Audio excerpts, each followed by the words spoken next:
You are now watching the True Mets Talk podcast live stream. We will be going live shortly. Make sure you like, comment, and subscribe to the channel.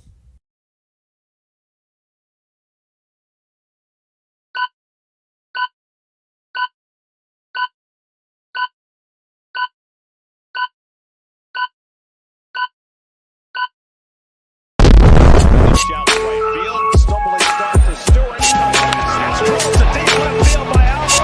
He's homered in 4 straight games for the second time in he's homered in 4. What's up, New York Mets fans? It's your boy CP. We are live back with the True Mets Talk Mets Spring Training live stream.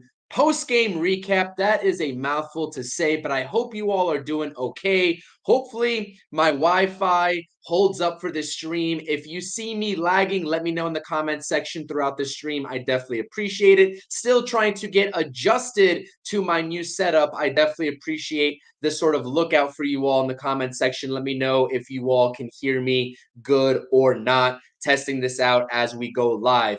Nonetheless, hopefully the technology holds up for us. We just witnessed another spring training game between the New York Mets and the St. Louis Cardinals. The New York Mets winning this matchup by a score of 3-1. We'll be going over some of the X's and O's and having a little bit of a separate discussion because it is March 19th.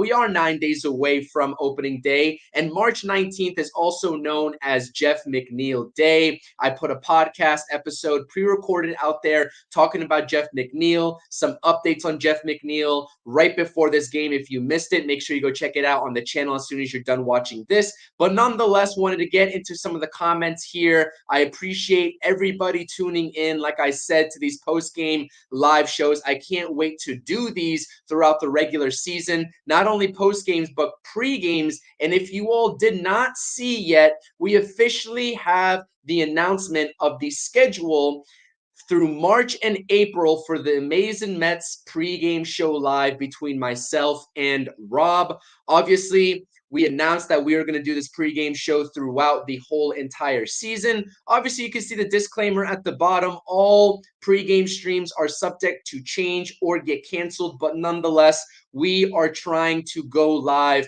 more often than not for the pregame, and this is your schedule. I will post this in the community tab of the YouTube channel as well on my channel, just so you all have a reference for when we are going live for those pregames. And this is the video, in case you all missed it earlier today, dropping on the channel about Jeff McNeil. Okay, getting into some of the comments. Shout out to Mason saying, "What's up, CP?" Ricardo saying, "I'm doing good on the Wi-Fi." I appreciate you, Ricardo. Hopefully it holds up, but if technology takes over, just know I tried my best to get something out there to you all today. And Darren is checking into the chat as well, saying hit that thumbs up, hit that like button, and subscribe to the channel if you're new here. We do these post-game live streams. We're going to continue to do these post-game live streams no matter what. We will be doing it and covering this team. I definitely appreciate it. Also got Lane in the chat. I appreciate you as well, Lane. Okay, let's get into it. We do have a victory for our New York Mets on this Tuesday evening over the St. Louis Cardinals by a score of 3-1. You can see your lineup offensive on the left-handed side of your screen and some Mets notable pitchers today on the right-handed side of your screen. As always, I think it's a little bit more exciting. Or I guess not this game. It wasn't too exciting with the bats, but I'm going to start with the offense here, top to bottom, and we'll be getting into the offense here in the next slide as well with a recent report that we got from Anthony DiComo. Stay tuned for that. We'll try to get your thoughts and opinions on this live stream in the comments section about this particular lineup as it pertains to said report. But we had what looks like is going to be a lot of these guys out there on opening day. That's what I'll say for the most part. You have Nimmo, Lindor, Alonso, McNeil, Jeff McNeil. Let's start off with him, Mr. McHits. He makes his Major League Spring Training debut. Obviously, a couple of days ago, he played in a minor league spring training game, went 2 for 3, 5 innings in the field at second base. Well, he was right back there at second base. And batting fourth, batting cleanup, which was a very big surprise to me. And we'll talk about that here in just a second. He did finish 0 for 2 on the day, but his first at bat was a tremendous 11-pitch walk versus Lance Lynn. He had Lance Lynn flustered, and the New York Mets in that opening inning had Lance Lynn flustered because he threw over 30 pitches in that first inning. I'm not sure. I don't think it resulted in any runs because the Mets' first run, I believe, was off of the Brett Beatty home run. I believe that came before the walk with the bases loaded. But nonetheless, it doesn't matter what came first. The Mets put up 3 runs, and Jeff McNeil definitely saw a lot of pitches throughout this entire game in his at-bats. Good to see him out there. Obviously has been dealing with that bicep soreness to begin 2024. Don't know if that's officially because of that partially torn UCL that he got diagnosed with last season, but nonetheless, it's not great to see that he was delayed. And let me just plug in my mic because I'm all over the place today. All can still hear me. I'm not sure if that bicep soreness was because of the partially torn UCL. I'm not a doctor. I don't want to make any diagnostic assumptions. And that's exactly what I said in my podcast episode earlier today. But nonetheless, it's good that he's finally getting back out there, even if it is only 9 days away from opening day. He seems like he's a warrior. He's a gamer, and he's going to get right before the Mets play the Milwaukee Brewers. Salute to Carlos in this chat. Carlos Ortiz saying salute CP and fellow Mets fans, and Ricardo saying CP, this offense is going to prevent us from making a wild card spot. Now, I will say the offense has been up and down this entire spring. Obviously, there's a lot to talk about in terms of the X factors. Jeff McNeil is definitely one of those X factors in this lineup, regardless of where you put him. I went over the projections today. Like I said on the podcast episode, we went over Fangraphs' projections for Jeff McNeil. They're projecting him at 281 in the batting average category, a 739 OPS. Every single metric is projected to be better than what he put up in 2023. But if those projections hold true via Fangraphs, and I'm not saying that they will because it's just projections at the end of the day, it's algorithms, that is not going to play well for the New York Mets in terms of getting a resurgent Jeff McNeil back. But I do agree with you, Ricardo, this offense has been inconsistent to say the least. There are a couple of bumps along the way that are expected, obviously, in spring training, but for the most part, out of these guys, this offense has looked pretty lethargic. But nonetheless, we're not going to make erroneous assumptions as of yet. We'll continue to monitor each individual performance. And obviously, we have to talk about Mark Vientos because he continued to struggle. He did notch a hit, 1 for 4 today, but the strikeouts are the main concern moving forward with Mark Vientos. Now, we went live with Talking Mets with Rob on the off day. I believe it was, I think last night we were live. My days are getting mixed up here, but we were talking about Mark Vientos' strikeout rate, how he's had 45 at-bats going into today, struck out already 15 times. That's around 33% on the strikeout rate. That is who Mark Vientos is. And I'm sorry if you're expecting different, more power to you. And I understand that we should hold Mark Vientos to a higher standard, maybe shorten up that swing. Obviously, the long swing comes with great power when he makes contact, but I just don't think the Mark Vientos that is going to take walks and not chase pitches out of the zone is going to somehow magically appear this season. We know who he is. He can hit the ball very hard. He's like top 5 in hard hit rate this spring training so far among qualified batters, but he's going to strike out a ton. And that's just something that we have to accept with Mark Vientos because guess what? Over the course of one offseason, that fact is not changing about him. Good to see Bader getting a hit as well. Obviously, Harrison Bader's question mark is going to be what he provides this team in terms of the offensive category. He went 1 for 4 and he did steal a base. It's good to see that he has some fresh legs from up underneath him, and that is going to play very well, especially if he's patrolling center field out there more often than not. Let's see here. We do have a couple of comments. Just wanted to sort of drop my, I guess, initial thoughts on the offense. Like Ricardo said, it's very lethargic, very not impressive or exciting, right? We're going to talk about Brett Beatty here in just a second because he had that absolute no-doubter today. But the rest of the guys here really just seem to be going through the motions. And like I said, it is spring training. Jeff McNeil, debut at the major league level in terms of spring training, said that there are some key differences between playing in a minor league game in the backfields versus playing on the major league diamond. All these other guys have had a lot of at-bats under their belts as well, and they are struggling. But still, even on March 19th, 2024, hitters are trying to get their timing down. They're trying to get their rhythm. And I'm not going to sort of jump to conclusions that this is how the offense is going to look come opening day because, well, let's just hope that it doesn't. That's all I got to say. Mike is agreeing with Ricardo and the fact that this offense is going to prevent the Mets from making the wild card. And I think the consensus here early on into spring training is that the New York Mets pitching has looked miles and miles better than the offense so far. For whatever reason you want to attribute that to, usually I like to think the pitchers are probably more ahead of the hitters, just because the art of hitting a baseball, I know it all too well. It's very hard to get your timing down on a circular ball that's coming at you 95 plus miles per hour.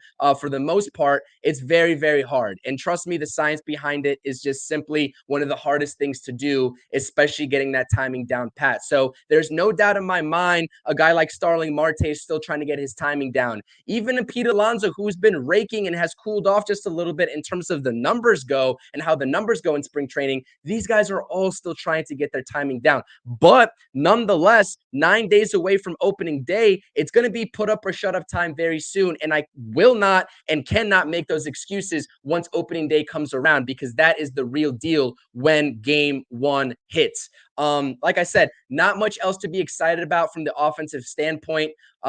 Francisco Alvarez, nice job with a little bit of an RBI double, I believe, there for the third run for the New York Mets today. Nice to see that out of Alvarez when he's not hitting home runs. I want to see him go gap to gap. McNeil, same thing. It's really going to be interesting to see what version of Jeff McNeil we get this season. Obviously, that OPS was at 711 last year. Absolutely abysmal. He had an up and down type year, very inconsistent, started off hot, had a absolutely horrible, and I mean horrible, June and July, just like a lot of other Mets hitters did last season. And then he really started to turn it on in the later months, August and September. But by that point, the Mets were already way out of the playoff picture, and it was too little too late at that point. So the offense definitely a little lethargic, like I said, all in all. But nonetheless, I'm happy to see progressions, especially from Brett Beatty. If we take away anything from this game on the offensive side of the ball, it is that Brett Beatty has been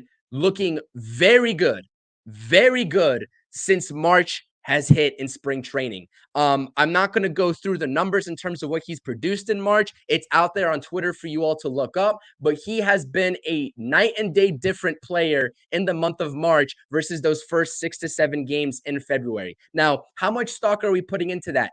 I don't know. Obviously, he had a lot of trouble early on lifting the ball, but today that ball literally just jumped off of his bat and it looked absolutely gorgeous coming off the bat for a solo home run. That is the type of swing and the type of confidence, right? That little swagger walk that he does, knowing that he just hit an absolute no-doubter from Brett Beatty that we want to see carry over into opening day and beyond. And defensively, this team does look very good. Francisco Alvarez, when is this league going to realize you cannot run? And Francisco Alvarez, he's thrown so many runners out already in spring training. I think like definitely over 5. Obviously, a lot harder with the new rules to throw runners out. But Francisco Alvarez does not lack any arm strength back there. And he's throwing that ball with confidence and getting the results that he wants. It was really fun. I like to see the first and third play when the catcher throws it down to the middle infielders. And I've ran that play so much to try to cut the runner off going from third to home. And it actually worked when I believe the runner was stealing from first. the runner on third for the Cardinals broke home. Lindor kind of beelined it right behind the mound to cut it off and to throw that guy out with ease at home plate. I love to see those first and third drills work at the major league level. That was a thing of beauty. Obviously, in a real game, those runners are probably not going to test that out and they can sniff that from a mile away. But it's spring training at the end of the day, so who really cares? Getting back into a couple of comments here, just want to shout some people out as well. Mr. Nobody, Vientos can be decent, but we really needed someone scary behind Pete, and he is not that guy. Maybe he gets 35 home runs, though. We will see. And this is a comment that I just want to point out, like the home runs are going to come from Mark Vientos. That's not a question, and that's not my concern. He can hit what? 230, 240, 25, 30, even 35 home runs, and people still won't be happy because obviously a lot of people prefer that batting average to go up, especially if you're trying to make a case for being an everyday DH. But like I said, listen, I'm going to say it right now. I said it on the stream yesterday. I truly don't think Mark Vientos is going to be on this team in 2025. This is a trial run in terms of testing the trade market for Mark Vientos. I've thought that all along, and I'd be very, very I guess fraudulent if I went back on that take, and I'm not going to because I truly just can't see how the Mets view him as that answer long term. I'm not saying that he can't one day be a great hitter at the major league level, but I don't think it's going to be with the New York Mets. And if you disagree, certainly let me know in the comment section. But I truly just don't think that he's going to be on this team past this season. And I do think, though, we are going to see a lot of at-bats, and the Mets are really going to give him that long leash to prove himself in order to get that trade value up. That's just my, I guess, initial and just initial thoughts about that manner. Mike is saying, why won't you talk about Marte hitting 133, bat is slow, and at 35, he looks the part of an old man. Listen, Mike, I'm not going to disagree with you here. Marte, obviously, coming into this season, definitely coming off of a horrible season, injury-riddled season. Quite simple. Starling Marte, I think, is another guy that's not going to see this roster after this year. I think he's going to benefit from, and he has benefited from, the Mets really being in flux in terms of roster construction, but he's also, I think, has one more year left after this year on that deal. He is definitely not the same player that he was in the prime of his career, or even the same player that the Mets got out of year one in that contract in 2022. He's not going to sort of replicate those type of numbers and that type of production, and I'm really not expecting that. The Mets have done all they could this offseason to mitigate anything happening to Starling Marte if he just simply doesn't produce or he gets injured again. They have Tyrone Taylor out there. They got Harrison Bader, and they have prospects in the wings waiting to come up. Drew Gilbert, even Jet Williams, who might be doing a little bit of a trial run out there in center field, trying to make that transition, hopefully successfully. So the Mets have backup options in the outfield. Starling Marte, if he doesn't produce, it's next man up, and that's simply the terms that I've really come to grips with. But I would hope to be wrong. I hope he has a resurgent type season, and I truly do think writing anybody off at this point of spring training would be a little bit foolish. But I hear you, Mike. I do hear your frustrations, and I hear everybody's frustrations on this offense. Like I said, very inconsistent. One game they'll score 6-7 runs. Another game they'll score 1 or 2 runs. It doesn't really matter. It's spring training at the end of the day. And what have I always preached on these post-game recaps in spring training? I am not worried about the actual, I guess, results of it. What is the process look like, right? Because Brett Baty, right? There's countless of times where he has gotten singles, right? And he just put terrible swings on the ball. But there's other times where he ropes the ball and it goes right to somebody. And that's not just limited to Brett Baty. That can also be said for Mark Vientos. That can also literally be said for every single body here. So if you're focused on the actual result of spring training instead of the processes, how did the confidence look? How does the confidence look of Mark Vientos? Because I can tell you he's not confident. You look at every single at-bat Mark Vientos takes right now, he is not confident. And I said the same exact thing about Brett Baty weeks ago when he literally couldn't get it going. But that has changed. Every single at-bat that I see from Brett Baty, he's swinging with confidence, even in his strikeouts over the last couple of games. And so that's what I'm worried about. Not worried about the results right now.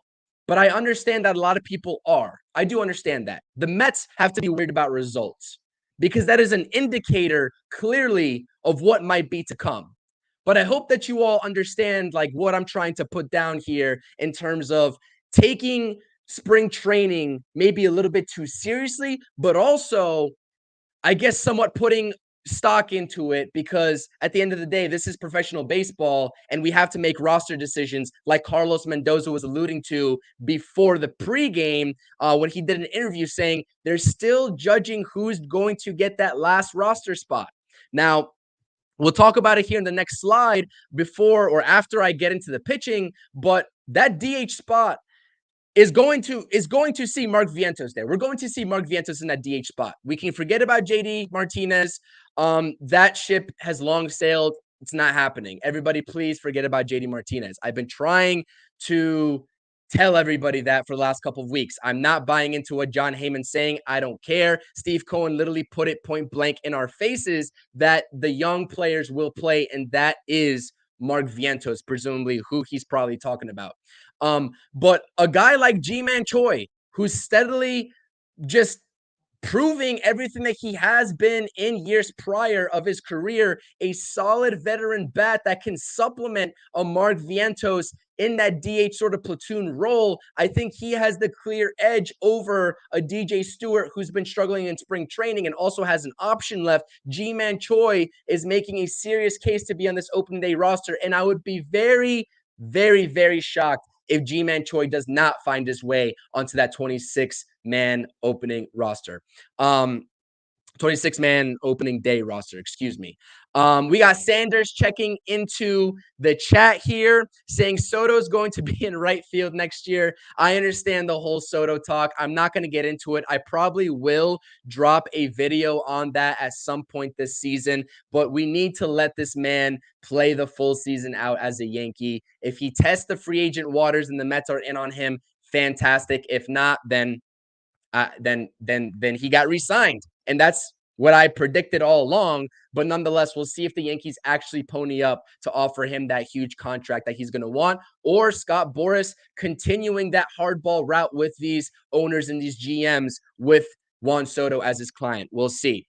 Back It Up Binge Podcast. I believe that is Jeff Hellawall. I appreciate you. Thank you so much for tuning into the stream, and I appreciate everybody in the chat. Carlos Ortiz saying, JD, who exactly? That's the type of mindset that I have right now in terms of the JD Martinez discussion. It really isn't a discussion for me at the end of the day.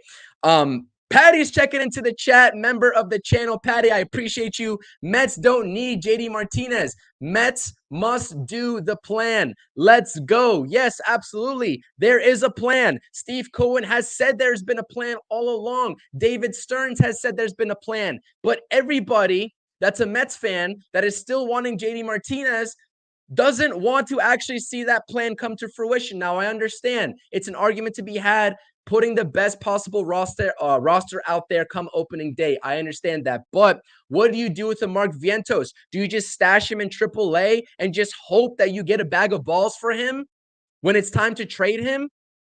I don't understand. Are we signing JD Martinez for an excess of 25, 26, 27 million dollars once that luxury tax, Steve Cohen tax comes in?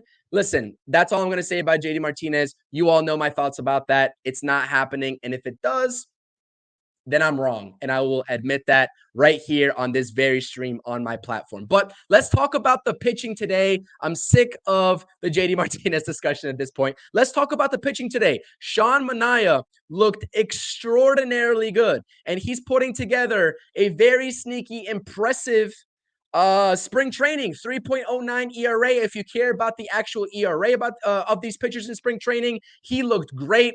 Fastball was lively. He was working the top of the zone, wasn't getting many Cardinals hitters today to bite on that high fastball. I believe he started off pumping 96 to 97, which is phenomenal. We obviously know about that pitching lab that he went to get that increased velo. I think as the game went on, the velo started to sort of, I guess, just taper down a little bit, sitting more 92 to 93. Off speed looked good. Location looked good for the most part, outside of maybe those high fastballs that weren't wasn't getting any of the Cardinals hitters to bite, but nonetheless finished with a very impressive stat line. 5 innings pitched, 6 strikeouts, 4 hits, and 1 earned run. Listen, the Mets are going to need Sean Manaea in every single way possible this season. Luis Severino, same thing. Adrian Hauser, a little bit more on the consistent side, I would say. Not too worried about him. But what do the Mets get out of Sean Manaea and Luis Severino? That's been the discussion all spring training long. And both of those guys in spring training have very much impressed me. And I cannot wait to see them take the mound. It's, I guess, a post-haircut Sean Manaea type of thing, because when he still had that hair, he got touched up a little bit. So maybe that's just a baseball superstition coming out in my mind. But like I said, we're about 25 minutes into the stream. I'm going to make this a very short one. We're going to talk about the rest of these guys up here on the pitching side. Then we'll talk a little bit more about the next slide, maybe the lineup and how it might look opening day, and then we'll round it out. I did not get much sleep last night, so please work with me. Obviously covering the New York Knicks after that nice little win over Golden State. Hit that thumbs up on the stream, though. Subscribe to the channel if you like Mets and Knicks content, or if you only like Mets, it doesn't matter. Hit that subscribe button for me. Approaching 600 subscribers on the channel. Patty's saying that she is so happy with the starting pitching and the bullpen so far this spring training. Absolutely. I could not agree with you more, Patty. You see up and down the line as each game goes by, maybe with the exception of that split squad doubleheader where Jose Quintana got roughed up and Tyler McGill got roughed up by the Marlins and Nationals respectively. The pitchers have looked absolutely phenomenal. Sean Manaea today, Jorge Lopez, after a little bit of a slow start in spring training, has slowly started to rack up zeros on that earned run total. He looks good. 1 inning pitch today, 2 strikeouts, 1 hit. Jake Diekman, that lefty specialist that throws across his body in that funky motion, has looked pretty good as of recent as well. He is going to pair with Brooks Raley in that bullpen as the lefties in the bullpen. I think Jake Diekman's probably going to get the lower leverage situations, maybe in your 5th and 6th innings, whereas Brooks Raley's probably going to make a bid to be that setup man. Worst case scenario, probably that 7th inning guy. We'll see what happens between him and Adam Ottavino. Probably is going to be situational, but Yohan Ramirez has absolutely impressed me. Obviously, he got stretched out a little bit today, trying to get in that 2nd inning. Looked phenomenal in that 1st inning, has looked phenomenal all spring training long. This is a guy not many people, like I said, continuously, that David Stearns brought over for virtually nothing this offseason, and we have been reaping the benefits of Yohan Ramirez's presence. Up to 96 on the gun. According to the guys in the booth today, the off-speed was working. Whatever he threw to strike out that last batter in the last inning was absolutely filthy. Nobody's touching that, I can promise you. Now, I'm not saying that Yohan Ramirez is going to make this opening day roster. There's a lot of candidates for that last bullpen spot. I think the consensus on my channel and in my mind is that Shintaro Fujinami, probably with his options and how sort of inconsistent he's looked so far in spring training, starts off in AAA. Drew Smith probably makes it. I think Sean Reed Foley is another name to watch out for because he is dealing with some arm fatigue. The latest reports are saying that he's been throwing, not expected to hinder him come opening day, but nonetheless, Sean Reed Foley dealing with some arm fatigue. He's looked very impressive. He'll probably get one of those bullpen spots as well. And then obviously, I think it's undeniable that Jose Butto has to get one of those spots in the bullpen as a long man. That's how I would see it shaking out. But Yohan Ramirez probably battling it out with the services of Michael Tonkin of who's going to grab that last spot. Don't really know who I'd lean with there because obviously they're 2 different pitchers. Michael Tonkin's not going to pump 97 miles per hour for you. And I think that Yohan Ramirez's stuff is filthy, but Michael Tonkin's sweeper, slider, whatever you want to call it, is just as equally filthy as what Yohan Ramirez has to offer. It's great problems to have if you're trying to figure this out, if you're the New York Mets front office. So Let me get some water in me. Let me read some of these comments and throw them up before we get on to the next slide. Because, like I said, I was very impressed with this game on the pitching standpoint for the New York Mets. The offense, like I just went over, was very sluggish, but we get to see good progressions out of Brett Beatty. He's looked solid both offensively and defensively. And Francisco Alvarez, obviously with the bat, has a couple home runs under his belt. But defensively, Francisco Alvarez is the real deal. And that extension is coming soon. Okay, let me get some water here before we transition into the next slide here. Ooh, okay. All right, here. Let's see what we got here. Scrolling on up here. We got Zach in the chat. I missed a couple of your comments. I appreciate you being here. Zach is saying, same for Beatty. I have a lot more faith in him. Absolutely. I agree with that.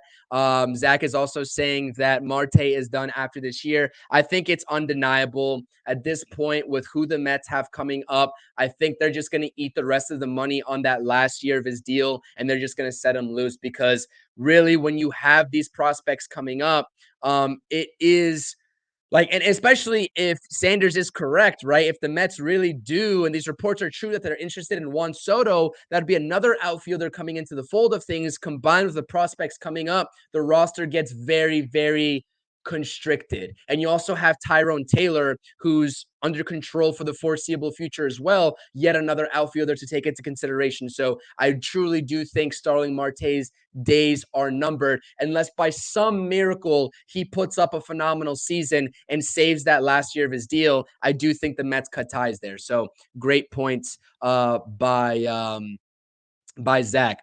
Start the season in the pen. Who are you talking about here? Who are you talking about, Zach? Let me know in the comment section. I kind of missed this comment. I apologize. I try to get to all your guys' comments. I really do, but it's hard to sort of talk in here and put up my coherent thoughts, especially late at night here on the stream. And I'm running on a lack of sleep, so I apologize about that. But let's get into the next slide here before we close things out. Whoops, wrong slide. Let's talk about the following players who were essentially cut and sent down to minor league camp. We are not going to be seeing them on the opening day roster. Obviously, here's your list. Trace Thompson, Ben Gamel, Yolmer Sanchez, Kyle Crick, Yaxel Rios, who looked very impressive earlier on in spring training, was trying to make a bid for one of those last bullpen spots as well. But Yaxel Rios inevitably gets sent down to minor league camp, and Cole Sulser. Those guys are sent down. Very surprised to see Trace Thompson down there. I am surprised, but I'm not surprised at the end of the day. I don't think it was ever realistic for Trace Thompson to sort of take Mark Vientos' at bats. If you're talking about lefty righties on the bench, it would have made sense for me to bring in a Trace Thompson, especially because he seems to hit I believe actually no, he hits righties better anyways. He goes against those matchups anyways. So yeah, that's probably one of those accounts that the Mets took into consideration when making this decision. But Trace Thompson, we'll see what happens with him. I'm not aware if he has any options left, so he's probably going to have to go through waivers if I'm not mistaken. I could be totally wrong, but that's what I am assuming, and we'll see if he makes his way back to the New York Mets or if somebody else picks him up. But nonetheless, Trace Thompson definitely put together a very impressive spring training and definitely opened up a lot of eyes, including my eyes, because he was hitting gap to gap. He was hitting for power. And I was talking very highly on all these streams about Trace Thompson. And I still am, because I think that he can still get back to being a sliver of what he was in 2022 with the Dodgers, and has a little bit of sneaky pop to him. I think that someone will really find a steal in Trace Thompson if they inevitably, do pick him up.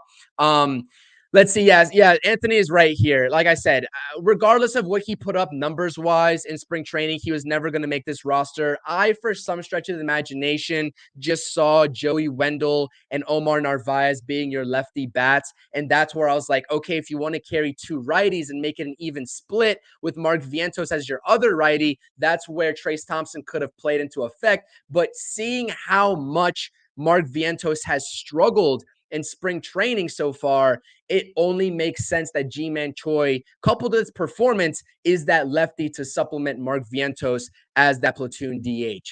Absolutely. Yeah, absolutely. Yeah, you're right, Anthony. And then I hope the Rios clears waivers, need his arm on the Penn depth chart. Yeah, he's sneaky good. Obviously he was a World Baseball Classic type of guy, obviously opened a lot of eyes there. Has electric stuff. We were talking about him as well, and it's just enforces the idea that David Stearns really did all he could to reinforce that Penn depth. And we're reaping the benefits of that. We're talking about guys that are vying for this last spot. Michael Tonkin.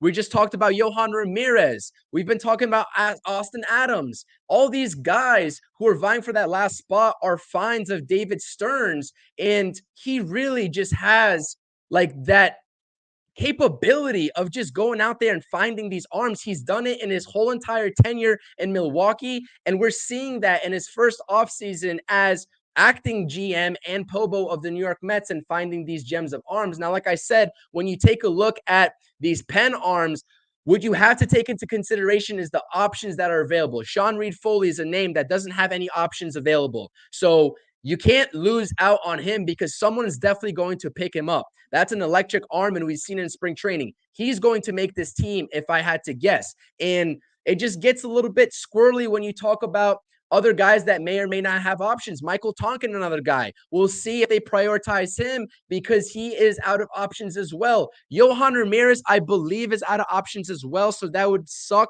to see him go on waivers and someone picking him up too. But yeah, you get the gist of what I'm trying to say. But what I want to get into the bread and butter of this live stream is the report that we saw from Anthony DiComo earlier on today about this lineup that was trotted out there. And yes, it is the inevitable, the dreaded lineup talk in spring training, because obviously I wasn't planning on talking about it, but since, Anthony DiComo tweeted it out, I figured it's good content. We might as well talk about the lineup, especially as Jeff McNeil made his debut here in Major League Spring Training.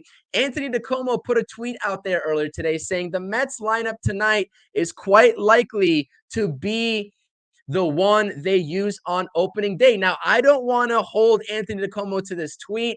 I don't want to hold him to this sort of take. This is definitely like he could be talking about just the guys that are in the lineup, maybe not the order. Who knows? But if this is the lineup on opening day, would you all be upset? I want to know in the chat. Let me know in the comment section. I get it. Some people don't like talking about lineups in spring training. Obviously, that's up to the manager's discretion anyways. And a lineup is just a lineup at the end of the day. It's not going to stay consistent. It can change on any given day, given your personnel. But nonetheless, I talked about it on my podcast episode on my channel earlier today. Jeff McNeil, if he, by some stretch of the imagination, finds his way into the fourth hole, I'm going to be a little bit confused. I guess I'll just be a little bit confused, right? Jeff McNeil can definitely get on base. 333 on base percentage last season, projected as 343 this season. That'll do, that'll play. But especially coming off of a 2023 where he got away from that gap-to-gap type power that he possessed in 2022 in his all-star year. He hit 39 doubles in 2022 in comparison to only 25 last season. If you're not hitting the ball in the gaps and driving runners in when they're on base, then what are you doing here? He's not a four-hole guy. Now, I've talked about time and time again, if Starling Marte is not in that two-hole, Jeff McNeil becomes an automatic candidate for me to be in that two-hole. And I want to shout out member of the channel, Darren Rivera, as you can see right down below, dropped a comment on that very podcast episode. I don't have my glasses here, and I wish I could see. I'm a little bit blind right now, but something to the effect of I don't like McNeil batting cleanup. I'd rather have him in the 1, 2, 3, or 9 hole. And he's not going to be a big factor behind Alonso. Listen, every single video, to some degree, whether it was the topic or whether it wasn't the topic of that day or of that video, we were talking about who the cleanup batter should be. Who should that protection for Pete Alonso be? Whether it's the fourth guy, the cleanup batter, or that fifth bat, wherever you put Pete Alonso. Obviously, Pete Alonso batter third today in the 3-hole. I'm not opposed to seeing Pete Alonso in the 3-hole, but who is that bat that follows Pete Alonso? Obviously, today was McNeil. Whether that's just like sort of experimental or not, Jeff McNeil said he's hit there before. He's comfortable doing it again. That is now for the greater good of the New York Mets. And I know I'm pulling teeth with you all and just talking a little bit prematurely about this lineup. This could be just smoke, and the Mets can go out there and throw out more of a classic lineup. I don't like McNeil in the 4-hole, and I don't like Marte in the 5-hole. Please, please, please, let's not do that very early on to spring training. But I will say, if this is the open day lineup, I will have to give Carlos Mendoza or whoever is trotting out these lineups props, because I truly feel as if the lineup wasn't customized enough in seasons prior. Like, whether that was Buck Showalter's fault or not, I don't know. Maybe with Buck Showalter rejoining MLB Network as an analyst, he'll sort of, I guess, throw out hints in a professional manner of who's doing that was. I think he's already started to do that. But the lineup was not customized enough. I think we started to see a couple different variations toward the tail end of 2023, but I at least applaud if this holds true that the Mets are trying to see what works versus what doesn't. That's the only sort of takeaway that I'd have here. But we all know McNeil is a slap singles type of hitter. He's literally like if he doesn't prove to be 2022 version or 2019 version of Jeff McNeil driving the ball gap to gap, you're going to have to stick him either at the 2 spot, which I'm very comfortable with him doing so, or him being there, or that 6 or 7 spot to maybe get him more acclimated. At the end of the day, he has been dealing with that bicep soreness. He has that partial tear in his UCL that he chose not to get surgically repaired. We'll see if he comes out of the gate swinging, but that is a key for the New York Mets in 2024. What does Jeff McNeil do? Is he able to put together a complete season through and through? Last year, very inconsistent. We'll see about this year. And that extends beyond just Jeff McNeil, right? We talk about Francisco Lindor, who's a habitual second half hitter, which is nothing wrong with it, but imagine if we're already talking about Francisco Lindor being arguably one of the best shortstops in the major leagues right now. If he puts together a strong April and May as opposed to a strong June, July, August, if he puts it all together, you're talking about an MVP caliber Lindor. That's what we're talking about here. Like, I hope that makes sense to you all. That is my key to the New York Mets. A tough opening stretch in April. We went over that schedule with Talking Mets with Rob on yesterday's live stream, but they need to weather the storm and they need to come out swinging. And if you missed the opening of this stream, here's actually that schedule and how we will be going about the Amazing Mets pregame show live on YouTube. And if you all also didn't hear the announcement yesterday, Rob and I will be doing special collaborations on a standalone app. It is the PSF Pro Sports Fans app. We'll be doing in-game streams there. So make sure you download that app, join the Mets channel, and come talk some Mets baseball with us, because we're doing live streams congruently on YouTube and on the PSF app. You can catch us over there. But this is the schedule. It's a little bit more on the difficult end, especially there when you see the Dodgers, Giants, and Cardinals there back-to-back-to-back series. We'll see what happens. Like I said, the Mets really do need to come out of the gates swinging in April and May time. Let's get into some of the comments. Patty's saying that she agrees with me. Carlos is saying right now it should either be Alvarez or Choi. So that's an actually interesting comment, Carlos. I really didn't think about G-Man Choi potentially being that cleanup hitter behind Pete Alonso, or that protection in the 5th spot behind Pete Alonso. I kind of like that idea, especially if you're going with a lefty-righty look instead, or a righty-lefty look instead of a righty-righty with Francisco Alvarez. I've went on record in saying that, do I think Francisco Alvarez is capable of being that in year 2? Yes. Do I want to see that happen right away? No. I still think that there's a learning curve for Francisco Alvarez. He's still getting adjusted, and he had great numbers in total last season, minus as far as the batting average goes. He had great power numbers, but I don't know if I want to do that to him quite yet. And I think that even still, righty, lefty, righty, if you go Alonso, Choi, and Alvarez, that's certainly viable. And I think a lot of people aren't taking Ji-Man Choi seriously. He is a proven bat, and not only does he have sneaky pop and does he hit the ball very hard, take a look at his Baseball Savant page, he also doesn't strike out. Rarely does, right? He doesn't chase pitches. His chase rate is phenomenal. He doesn't chase pitches. He knows the strike zone, and he'll take walks when he's due for one. That's something that not a lot of Mets hitters last year could say the same for.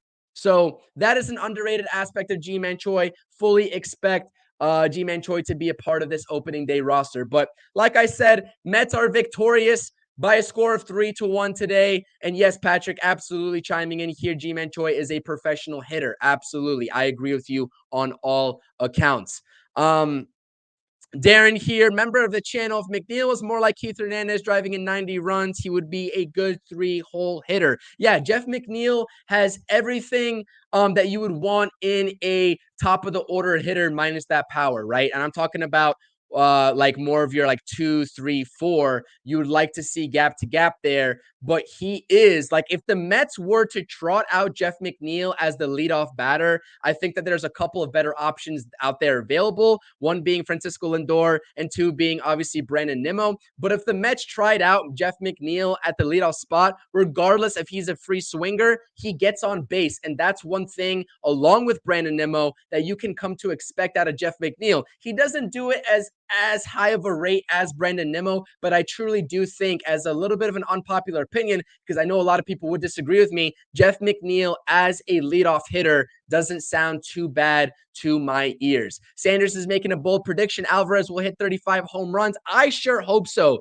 This guy has all the makings of potentially being a 40-plus home run hitter consistently at the major league level, which is phenomenal when you're talking about a catcher that has double duties, both behind the plate and at the plate as a hitter. So absolutely, that extension is coming soon. But that is all from me. I'm kind of struggling here. My voice is giving out. I'm tired. I apologize. Battling with a little bit of under the weather symptoms. We are trucking along here with these Mets spring training recap post-game shows. 45-minute show today, just a little bit north of that. Like I said, if you are in the live chat, please, please, please, if you haven't subscribed to the channel yet, hit that subscribe button. If you're watching over on X, come over to the YouTube, hit that subscribe button, and make sure you hit that thumbs up button. No better way to support the channel than hitting that thumbs up. You know where to find me on all my social medias at CPNYSports. That should be a given. And as always,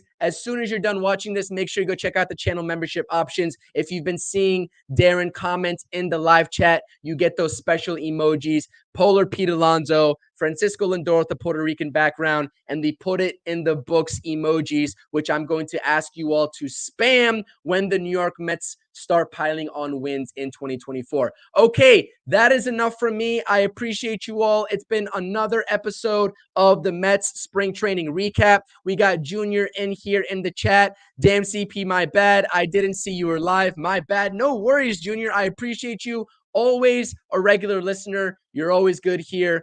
Check out the replay if you'd like, if you have enough time on your hands. Like I said, I provided you all with this and the Jeff McNeil solo standalone projections and updates podcast. Make sure you go check that out. It's been your boy CP. Let's go Mets. We are inching closer and closer and closer to opening day. It's going to be a great season no matter what, wins or losses, because guess what? I'm going to be right here on your screen talking about the New York Mets. Peace, everybody.